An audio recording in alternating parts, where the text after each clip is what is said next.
अविनाश एक बड़े कंपनी के उच्च पद पे काम करता है। उसका जीवन सुविधाओं और ऐशो आराम से भरा था, लेकिन अंदर से वह खालीपन महसूस करता था।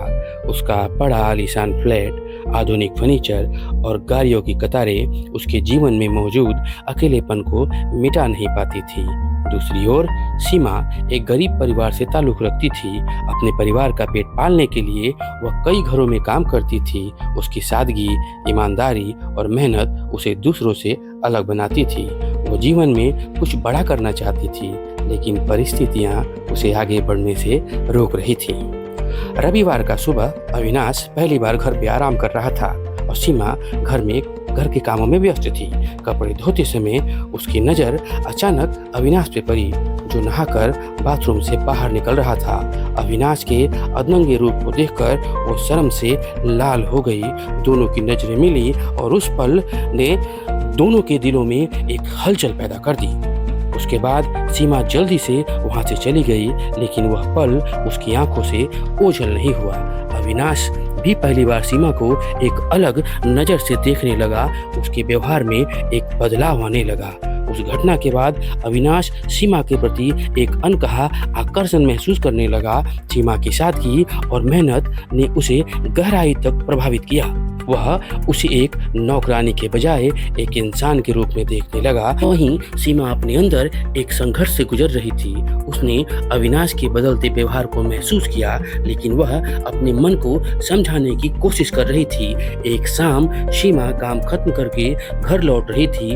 रास्ता सुनसान था और हल्की हवा चल रही थी। अचानक उसने देखा कि अविनाश अपनी गाड़ी से पास से गुजर रहा है। सीमा ने खुद को एक पेड़ के पीछे छुपाने की कोशिश की, लेकिन अविनाश ने उसे देख लिया। उसने बाइक रोक दी और कहा, सीमा आओ, मैं तुम्हें घर छोड़ देता हूँ। सीमा ने पहले तो मना किया, लेकिन अविनाश के आग्रह पर वह संकोच के साथ बाइक पर बैठ गई। दोनों के बीच एक अनकही चुप्पी थी। रास्ते में बारिश शुरू हो गई।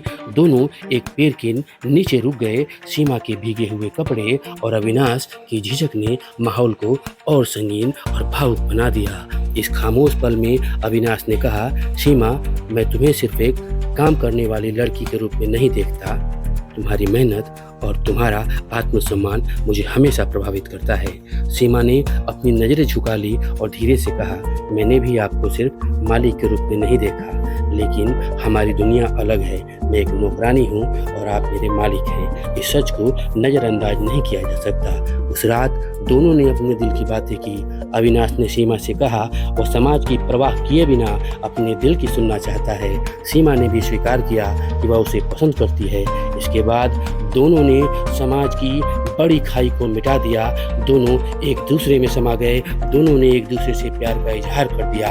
उसके बाद कई दिनों तक लगातार वो एक दूसरे से मिलते रहे, प्यार करते रहे। अविनाश ने सीमा को पढ़ाई करने के लिए, अपने सपनों को पूरा करने के लिए आग्रह किया। उसने सीमा को अपने सपनों का पीछा करने के लिए प्रेरित किया। सीमा ने अपनी पढ़ाई शुरू कर दी और धीरे धीरे अपने आत्मविश्वास को बढ़ाया। अविनाश ने अपने परिवार और दोस्तों से उसके रिश्ते के बारे में बात की। उन्हें समझाया कि उनका प्यार सच्चा है। सीमा के प्रति अविनाश का सम्मान और प्यार और सीमा का आत्मसम्मान और दृढ़ता दोनों ने उनके रिश्ते को मजबूत किया। समाज ने उन्हें सवालों के कटघरे में खड़ा किया, लेकिन उनकी सच्ची भावनाओं ने हर चुनौती को पार कर लिया। सीमा ने साबित किया कि वह सिर्फ एक नौकरानी नहीं, बल्कि एक मजबूत और आत्मनिर्भर महिला है। यह कहानी अमीरी गरीबी के बीच खाई को पाटने और सच्चे प्यार की ताकत को दिखाने वाली एक प्रेरणादायक दास्तां है। इसमें यह संदेश है